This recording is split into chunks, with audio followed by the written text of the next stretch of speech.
just like that. Hello guys, Susie here and welcome back to Starstable. I said in the previous episode that we're gonna continue with Zero in Louisiana in the previous episode, but we are on episode 200 and I promised every round number means main quest. I know there's some new things added to the festival, which is like the same as a Starshine Ranch where you can find lost animals just with I don't remember his first name, but Buttergood or something like that. And you also have this red string trail ride. But I know that's a very long kind of things to do, and I have decided to have short episodes because there's a lot to have longer episodes. So since I have promised you to like continue with main quests on like round numbers, we're actually gonna go for that. And if we have time, we're gonna return to the Equestrian Festival to like continue with certain stuff. So let's head over to Pi up at some mountains in Goldenhills Valley. Hello, Pi. We are ready to like do something with these rocks over here. Ooh. Oh yeah, we have also this thing with Jasper and this scarecrow, but this is the one we're gonna go for. Everyone dance the rain dance. Well, while you were waffing around up at the mountain, I did some experimenting on the stones and found something interesting. They are extremely light and dissolve in water. They just vanish. Poof! Just like that. Okay, so what we need to do is a good old-fashioned rain dance. If you dance with me, we should be able to dance up a considerable storm right away the stone so we can see what's on the other side of the rock slide. Get off your horse and stand over there and I will show you how it's done. Just do as I do and you will see. Should you get Glory Lady to dance with us? The more the merrier. I think so. Okay, here we go. 1, 2, 3, 4. 1, 2, 3, 4. Let's dance. Alright, let's see how it's done. Ooh, look at the dance moves. Look at Pi, she's really into it. Same with Stella actually, and Glory Lady. Ooh, it started raining. Look at them dance. It's actually too funny. Ooh, it's pink, but what is that? That didn't look so nice, I must say. Pi, I don't know about this. A shadow seeker? Here? This is very bad news, Stella. Uh-oh. Shadow seekers in my backyard? Those are Pandoric creatures, you see. Stella, they shouldn't be in our world, as you should know by now. Have the druids not taught you anything? Not so much. There must be some kind of a source or portal they are getting through. If you can find it, I will figure out a way to stop them. We cannot let the portal stay open or more and more shadow seekers will pour into Goldenhills Valley. They will catch you if they see you, I'm sure they can. You see, shadow seekers have very poor eyesight, but if you hide well enough, they won't be able to get to you. See those thorn bushes over there? Ouch, first of all. That sounds perfect. Hide in the bushes and they won't be able to find you. Yeah, good plan. Hiding in thorn bushes. Come on, Pi. That's not very comfortable. Oh, it's coming our way. We will wait a bit. Looks not very nice. Oh, it's so pink over here. Bye. You are hiding. The shadow seeker cannot see you. Oh, that was way easy then. Pink and more pink and shadow seekers all over the place. Oh, here we need to wait a bit until it comes back so we can sneak up that hill over there.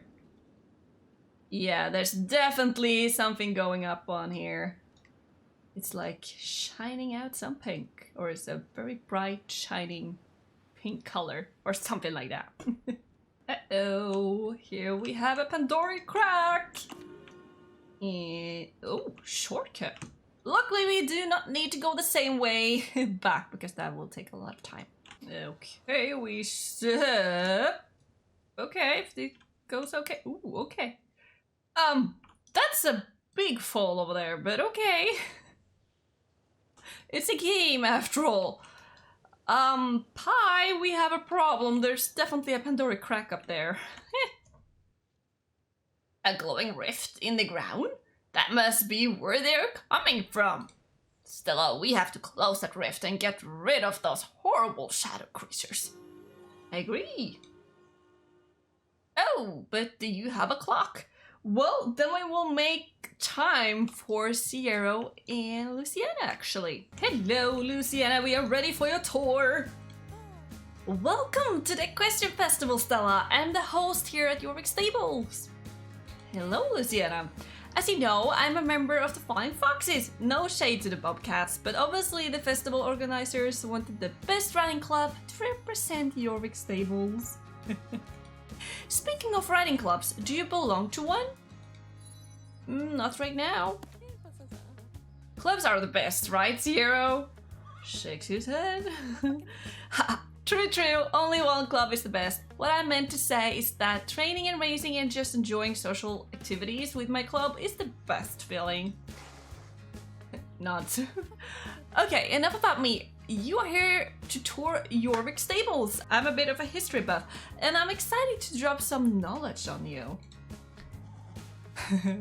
Oh, Sierra, come on. It sounded cool. Stella, are you ready for your tour? Yes, I am. Let's go. I did love to show you some special points of interest. What do you say? Are you and Glory Lady ready to be entranced by history, legends, and mysteries of Jorvik Stables? Sure. This is the first stop in our little tour, the historical Jorvik Stables barn. Regrettably, this is not the original barn from Johnny Orl's days. The original barn was lost after the earthquake shock in the island in 1871. Granted, that still makes this barn over 100 years old and quite an artifact. This is interesting. Tell me more about this earthquake. Rumors has it that this was no natural earthquake, but caused by a duel between Maurice Buttergood and Bernard Winterwell. Oh, Roman numbers I'm not so good at. Something, not sure which number. All the way down in Epona. The two families had been rivals ever since the first Bernard Winterwell led a rebellion against the Buttergood back in 1588. The feud escalated over the next 200 years and the descendants managed to blow themselves up while dwelling in front of their dynamite factory. Very smart. No. Norwegian history can be a bit strange sometimes. Shall we continue? Sure. This is the old riding hall. It used to be the center of all equestrian events here in Jorvik Stables, but it has been closed for ages. There are all sorts of rumors why it has been closed for so long, and the variety of theories is quite impressive. It's pretty much ranged from the proprietor being broke to the hall being haunted. Haunted? Isn't that far-fetched? A little. The story goes that it's the ghost of Herman's great-great-great-aunt. Apparently she was super successful equestrian and competed in all classes. It was frowned upon at the time that a woman would compete and with a regular saddle to boot. But she was strong-willed and very ambitious, so the night before the Grand Prix de Jorvik, she was in this very riding hall trying out her choreography until late at night. They say that in the morning she was nowhere to be found, but that a pinkish dust still marks her footprints to this very day. Was she captured like in Pandora or something? Here we have the Grand Outdoors Arena, home to several grand competitions and the horse markets when they are in town. Apparently it also used to be a popular stage for concerts. This very ground used to be where a National Assembly was held, dating back to the 14th century. Wow, that was a long time ago. Indeed, it was in 06 that Jorvik Day was formally introduced as an annual assembly of the clan chiefs. This place was both the parliament and the Supreme Court, so they made laws and ruled on disputes and such.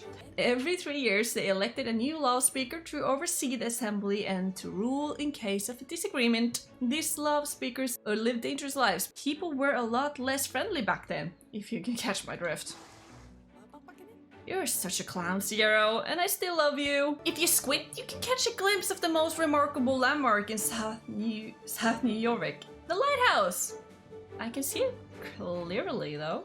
Just kidding, it's quite visible, which is the whole point of a lighthouse, am I right? What's the history of this particular lighthouse? It is said that after a particularly bad, night out on the town, Urban Jarl sailed out into the bay on a bet that he could steer his brig by himself without a crew. It was a cold and night, and even though he got out of the harbor, he got lost in the thick fog. According to legends, he saw a golden horse standing on the shore where the lighthouse is now. While turning, he crashed his ship into a rock and had to swim home. But he survived. That's good, right?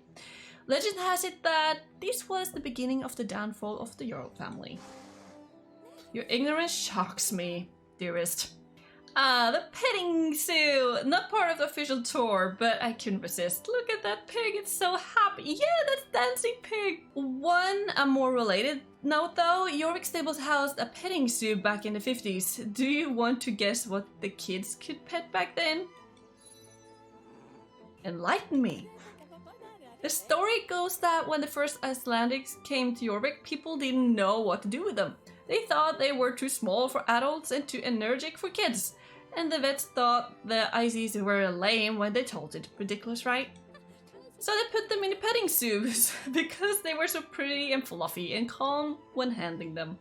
It took a while before people discovered that these ponies could carry an adult without issue.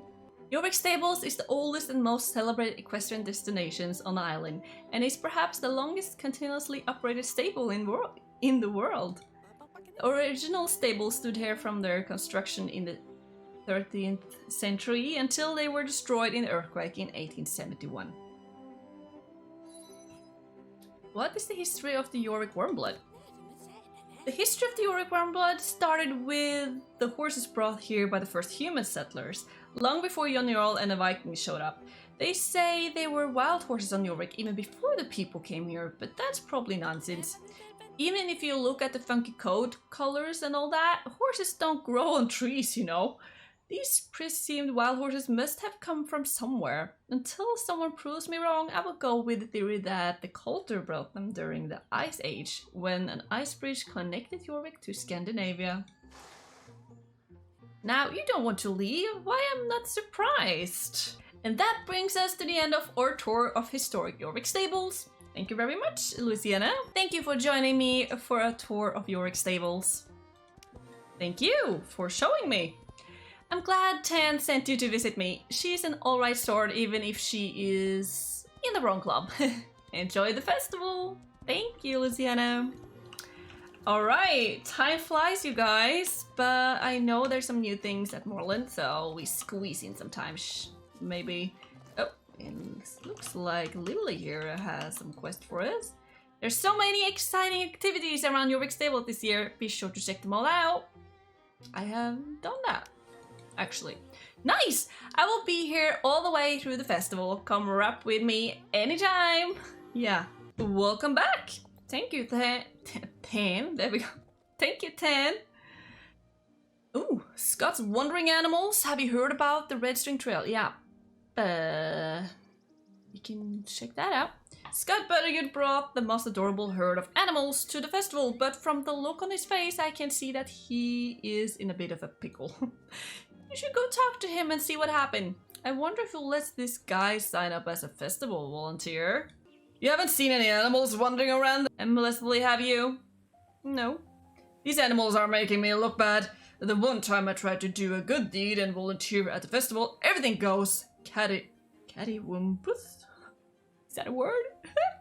I don't know how these critters got away from me, but I need to get them back before anyone notices and thinks I'm a rodeo clown.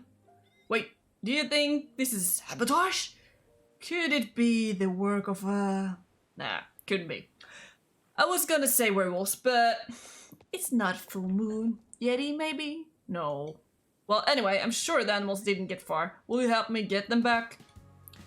Now the donkeys and foals will be a piece of cake, so to speak. They are very curious and will follow you back there. The cows and sheep, on the other hand, let's just say they like to make you do the work. You will have to herd them back by riding behind them. Great, just don't tell anyone I lost them in the first place, will ya? We can help you. Little runaways. I did appreciate if you had time to help find at least one of the missing animals for me. The animals can't have run too far off in Moreland, so hopefully that saves you some trouble. Yeah, let's see if we can find at least one that we have time for. Oh, here we have a little foal. Hey there. The animal seems lost. Better guide back to Scott. Here you go, Scott. The little cute foal. I say, Stella, you did make a fine wrench hand. These animals sure have taken a shine to you. Thanks for your help. You're very welcome. This is great. I was starting to feel awkward standing here by myself. If you find any other animals wandering nearby, bring them back to me. I will. Okay, you guys, we are out of time, so we need to end this video here, but we got to do a lot of stuff, like helping Pi get this rock slide away, but we have shadow seekers in Goldenhills Valley, and that's not good. And we also got to do the tour with Sierra and Luciana, and also helping Scott Buttergood over here. So yeah, you guys, what do you think about the new quests that has arrived at the Equestrian Festival with Scott Buttergood, and also the Red String Trail Ride that we have a look at next time? So yeah, it's gonna be a lot of fun next time as well. So thank you so much for watching. If you like this episode, give me a thumbs up, share it with friends and family, and also subscribe for my channel for more horse games. Like I said 1 million times already, I'm looking at different horse games right now and had a lot of fun with it. And I see you next week with more Equestrian Festival fun. Bye!